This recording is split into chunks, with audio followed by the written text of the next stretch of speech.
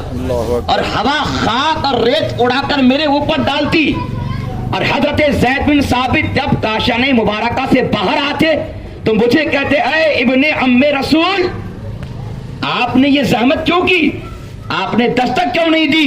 حضرت عبداللہ ابن عباس کہتے ہیں مجھے میرے دل نے یہ گوارا نہیں کیا کہ دستک دے کر کے میں آپ کو کہیں خلل نہ کر دوں، اس لیے میں نے مناسب سمجھا کہ استاد کے در پاک میں اپنا سر رکھ کر سو جاؤں۔ سبحان اللہ بولی، سبحان اللہ۔ یہ ہے تعظیم۔ آج کیا کہتے ہیں، بڑے باپ کے بیٹے ہیں یا سیاسی گرفت کسی آدمی کو حاصل ہے اور ان کا بیٹا ہے تو سینہ چوڑا ہے، کسی کو بھاؤ میں نہیں ڈالتے۔ کیا ہے وہ بھائی؟ نہیں، وہ سی ایم صاحب کے ڈی ایم صاحب کے وہ بھتیجے ہیں، یہ ہیں۔ او اتنی گرمی! میں کہوں گا جناب والا، یہ تیری گرمی کیا ہے اور اس کی حیثیت بھی کیا ہے؟ یہاں بات میں خاندانی نبوت کی کر رہا ہوں، سبحان اللہ، اہل بیت اطہار کی کر رہا ہوں۔ نبی پاک کے چچے زاد بھائی حضرت عبداللہ ابن عباس، تمام مفسروں کے سردار، اتنی اعلیٰ ذات کے حامل، یہ عظیم الشان شخصیت، لیکن ان کے اندر ادب دیکھیے، فرماتے ہیں کہ میں اپنے استاذ کو ان کو کہیں خلل نہ ہو جائے دستک نہیں دیتا، بلکہ ازراہ ادب ان کے چوکھٹ پر سر رکھ کر سو جایا کرتا۔ وہیں پر ایک روایت اعلیٰ حضرت نے نقل فرمائی، زید ابن ثابت گھوڑے پر سوار ہو کر کہیں جا رہے ہیں، عبداللہ ابن عباس نے دیکھا تو لگام تھام لی۔ آپ نے فرمایا اے ابن عم رسول، یہ ہے کیا؟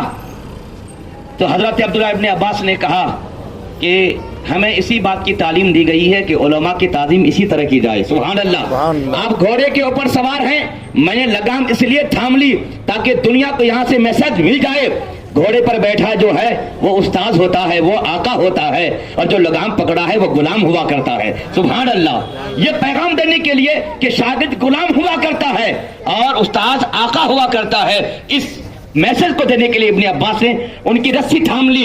حضرت زید بن ثابت کہتے ہیں کہ جب انہوں نے ایسی بات کہی تو آپ اپنے گھوڑے سے نیچے اتر گئے اور حضرت عبداللہ ابن عباس کا ہاتھ لے کر کے انہوں نے چوم لیا، اور چوم کر کے آپ نے ارشاد فرمایا کہ ہمیں بھی نبی پاک نے یہی تعلیم دی ہے کہ اہل بیت اطہار کی اس طرح تعظیم کی جائے۔ سبحان اللہ، سبحان اللہ۔ یہ عزت ہے، یہ وقار ہے، استاذ کا وقار رکھنا بہت ضروری ہے۔ اعلیٰ حضرت فاضل بریلوی نے اسی ملفوظ شریف کے پہلے ہی حصہ کے صفحہ نمبر 77 میں آپ نے نقل فرمایا، ہارون رشید بڑا جابر بادشاہ مامون رشید کی تعلیم کے لیے امام کسائی کو کہا، آپ نے کہا نہیں میں نہیں جاؤں گا گھر میں پڑھانے کے لیے، میرے پاس بھیج دو۔ کہا ٹھیک ہے بھیج دوں گا، لیکن پہلے سبق لے لیجئے۔ امام کسائی نے فرمایا نہیں، جو پہلے آئے گا اس کا پہلے سبق لوں گا۔ سبحان اللہ، وقت کا بادشاہ، لیکن امام کسائی آنکھ میں آنکھ ڈال کے بولتے نہیں، جو پہلے آئے گا اس کا پہلے سبق لوں گا، ٹھیک ہے آج آیا کرے گا۔ مامون رشید آنا شروع کر دیا۔ ایک دفعہ ہارون رشید وہاں سے گزرا، دیکھا کہ امام کسائی وضو کر رہے ہیں اور ہاتھوں کو مل رہے ہیں، اور مامون رشید پانی ڈال رہا ہے۔ گھوڑے سے اترے، ہارون رشید نے بیٹے کو ایک کوڑا مارا، کہا او بے ادب، اللہ نے تجھے دو ہاتھ کس لیے دیے؟ ایک ہاتھ سے پانی ڈال اور ایک ہاتھ سے استاذ کا پاؤں مل۔ سبحان اللہ بولیے۔ تو یہ ہے استاذ کی عزت۔ جب تک کہ آپ مدرسے کی اہمیت نہیں جانیں گے، علم دین کی اہمیت نہیں جانیں گے اور استاذ کی اہمیت نہیں جانیں گے، تب تک کہ آپ کو علم دین حاصل نہیں ہو سکتا ہے۔ ان باتوں کو ذہن میں جگہ دینے کی ضرورت ہے۔ علم دین کی اہمیت کیا ہے، وقار کیا ہے؟ ابھی حضرت قبلہ نے آپ کو حدیث سنایا جو ابن ماجہ شریف کی حدیث پاک ہے، جلد نمبر 1 صفحہ نمبر 20 کی حدیث پاک، حضرت انس کی روایت کردہ حدیث۔ میرے آقا کریم نے ارشاد فرمایا طالب العلم فریضۃ علی کل مسلم، یہاں پر صرف مسلم کا لفظ ہے، اور آج لوگوں کے ذہن میں ایک غلط اور رانگ میسج ہے، کیا بولیے کہ نہیں سیاہ ستہ سیاہ ستہ میں حدیث ہے تو مانو، نہیں تو اس کے بعد کوئی بھی کتاب آ جائے تو نہیں مانو. لیکن میں جناب کہوں گا سیاہ ستہ جتنی بھی 6 کتابیں ہیں نا، یہ 3 صدی کے بعد، 3 صدی ہجری کے بعد کی کتاب ہے. لیکن میرے امام اعظم ابو حنیفہ پر ظالموں نے جو یہ بات کہی کہ ان کو 13 حدیث آتی تھی، بولے معاذ اللہ، معاذ اللہ. بولے معاذ اللہ. میرے امام پہلی صدی اور 2 صدی کے امام ہیں، ہے نا، پہلی صدی کی اور 2 صدی کے امام.